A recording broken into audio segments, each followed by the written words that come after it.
Bonjour et bienvenue pour cette 27e édition de Easy Weekend Project. Aujourd'hui, dans notre tutoriel, je présente le schéma d'un flyby driver en un MOSFET pulsé par un timer 555 en mode astable à fréquence fixe avec contrôle du dotty cycle pour nous permettre un contrôle de gain de sortie de notre transformateur de haute tension allant de 5 kV à 40 kV. Allons voir notre schéma. Donc ici, on a notre 555 qui va nous générer des pulses autour de 95-97 kHz. R1, R2 et notre potentiomètre de 20K nous permettent d'avoir un contrôle sur le temps des cycles. Allons voir au scope. Donc notre ligne du haut, c'est nos pulses générées par le 555 à la sortie de la pin 3. Actuellement, notre dotty cycle est à 0%. Notre temps de travail, donc, est environ 5% on par pulse. Lorsqu'on augmente notre dotty cycle, on a environ 50% de temps on et de temps off, à 5% près, parce qu'on se garde une marge de on et de off. À 100%, notre temps on sur nos pulses est au maximum, c'est-à-dire à 95%.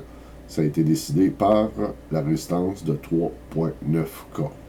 On ne veut pas que ça reste constamment on, donc on se laisse une marge d'environ 5-6% off à chaque pulse.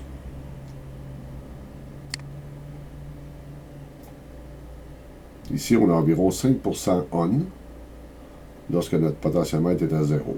C'est notre résistance R2 de 1.3 kΩ qui nous laisse un petit temps on et nous permet d'avoir une tension de sortie à 5000 volts.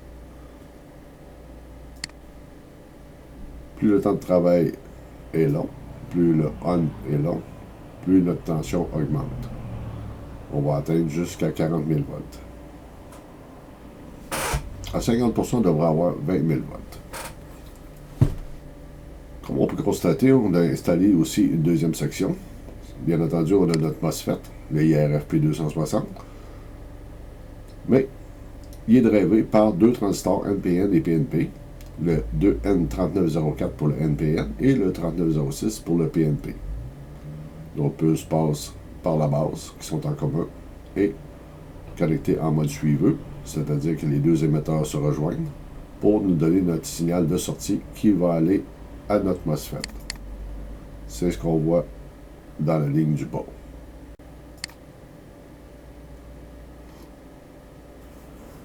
Notre transformateur de haute tension fabriqué maison, comme on avait expliqué hier dans la vidéo de la 26e édition.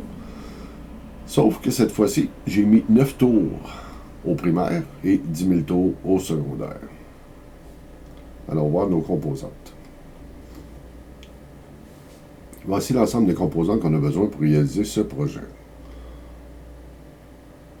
On peut très bien s'alimenter juste à partir d'une seule source. Par contre, étant donné que je ne voulais pas que ça varie sur la fréquence, donc j'ai décidé d'alimenter avec une pile A23, une pile de 12 volts, notre circuit 555 et nos deux transistors NPN et PNP. Donc, notre générateur de pulse est alimenté avec la A23. Tant que notre transformateur de haute tension, on a besoin de plus d'intensité. Pour 40 000 volts, on va avoir besoin d'au moins 15 ampères. On va avoir 9 tours au primaire, 10 000 tours au secondaire.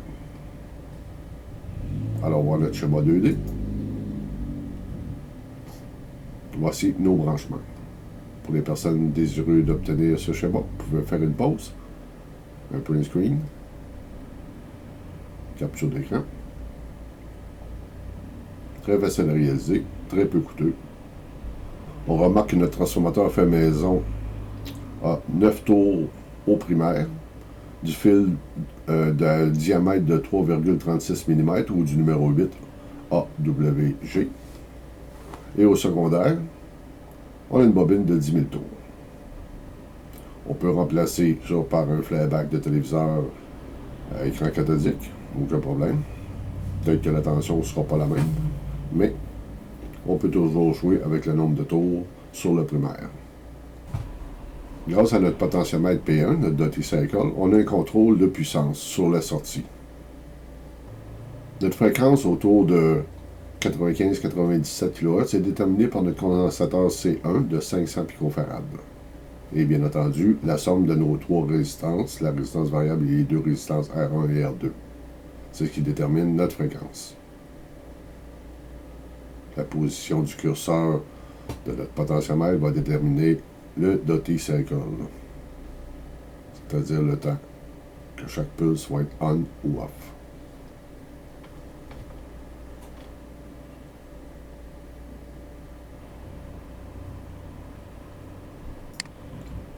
À position minimale de notre gain, on tire environ 0.26, 0.27, 0.26, 0.27 ampères.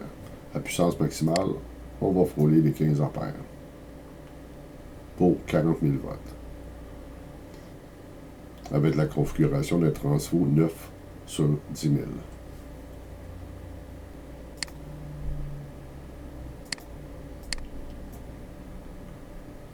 On a une fréquence autour de 98 kHz, 97 kHz. On peut vérifier ici.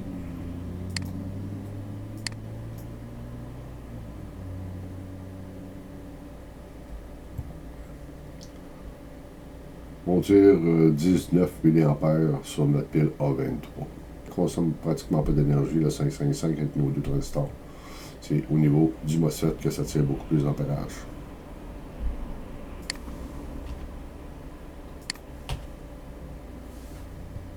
Voilà, pour les personnes voulant imprimer le schéma, une capture d'écran et notre schéma 2D.